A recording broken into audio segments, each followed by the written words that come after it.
Why was Jesus Christ crucified? Matthew to Acts 1. It is not the whole truth that Jesus Christ died to save sinners, for it is only 25% truth of the one side of a coin, in that a coin having two sides bears the whole truth of 100%. Each side of a coin only carries with it a 50% truth. The one side of a coin brings eternal life. The other side of it is eternal death. Hebrews 4:12. So, to fully benefit the death of Jesus Christ, one must accept, believe, receive sa ipinaglalaban ni Kristo Jesus that God is plural, not singular. Ito ang other side of the coin of Jesus Christ's death. Kapag mananatili pa rin kayo riyan sa inyong acquired o nakagisnang indoctrination that God is singular, then you too ay mananagot din sa kamatayan ni Kristo Jesus, sapagkat ang pagbabalik ni Kristo Jesus is a day of reckoning, no longer salvation. Si Kristo Jesus mismo ang papatay sa iyo with the sword that comes out of His mouth, at ang inyong paulit-ulit na paggunita sa kamatayan ni Kristo Jesus is your continuous mockery of the salvation offered by Jesus Christ to you. The direct answer to the direct question as to why Jesus Christ was crucified is this: because man's theological father is Satan the devil. John 8:44. Oo, si Satanas nga ang inyong nag-iisang triune God na ipinapasamba sa inyo ng inyong church o relihiyon. Iyan ang dahilan kung bakit di matanggap-tanggap ng tao ang Godship ng Diyos Ama na siyang bukang bibig na ipinipreached ni Kristo Jesus.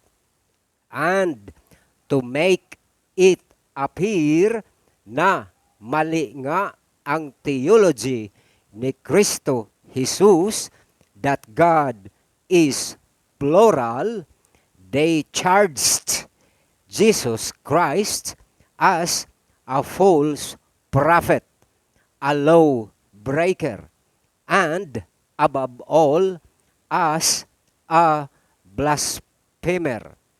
For them, God is singular lang talaga. And the ultimate solution, they condemned Jesus Christ to die on the cross. Oo nga, sa korte ng tao, talo si Kristo Jesus na naninindigan hanggang kamatayan that God is plural. Ito ang hindi naintindihan ng inyong church o relihiyon na ang mensahe ng resurrection of Jesus Christ ay in the sight of God the Father, which is the ultimate judge or the final arbiter, ay tama at totoo ang ipinaglalaban ni Kristo Jesus that God is plural. Dahil kung tama nga ang panig ng sangkatauhan that God is indeed singular, then it would be unjust for God the Father to raise Jesus Christ back to life again, if and only if God is indeed singular. O ulitin ko, ang trial ni Kristo Jesus was both a theological and a legal battle as to whether God is plural or singular. O ulitin ko, ang trial ni Kristo Jesus was both a theological and a legal battle as to whether God is plural or singular. And for all we know, talo si Kristo Jesus sa korte ng tao. At dahil talo si Kristo Jesus, siya'y hinatulan ng kamatayan sa cross. Ngunit dahil nakapag-apila si Kristo Jesus sa Diyos Ama bago malagutan ng hininga, Luke 23:46, after 3 days, binaliktad ng Diyos Ama ang death sentence ni Kristo Jesus sa makatuwid bagay sa kataas-taasang korte, which is presided over by God the Father Himself, nanalo si Kristo Jesus. God the Father Himself had reversed the death sentence of Jesus Christ, so much so that God the Father Himself had raised back to life Jesus Christ again, but this time no longer as Yahweh, the former God of the Old Testament, but to a more glorious and exalted position as the Lord God Jesus Christ, who sits at the right hand of God the Father's throne. In other words, sa lower court, talo si Kristo Jesus. Talo ang theology that God is plural. Nanalo ang tampalasang doktrina that God is singular. Ngunit pagdating sa Korte Suprema ng Diyos Ama, nanalo si Kristo Jesus that God is plural. That therefore, na maling-mali ang lower court ng mga iskriba at pariseo, that God is singular.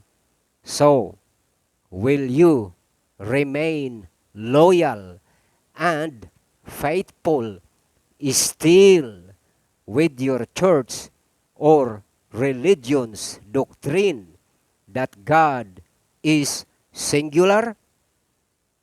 If so, then kayo na mismo ang humatol sa inyong mga sarili as also liable of the death of Jesus Christ.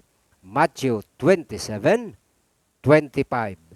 However, kung tanggap mo ang theology ni Kristo Jesus that God is plural, then certainly magmana ka nga ng buhay na walang hanggang in due time. Share eternal life to others by liking, sharing, subscribing, commenting, and hitting the notification bell of this humble blog. Yours truly, Romeo A.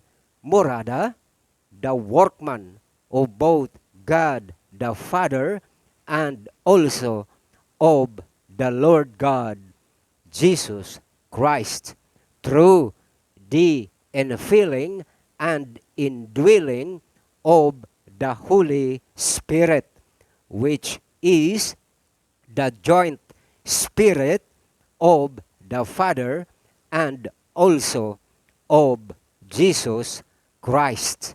From the Philippines, March 17, 2026. Maraming salamat po and God bless.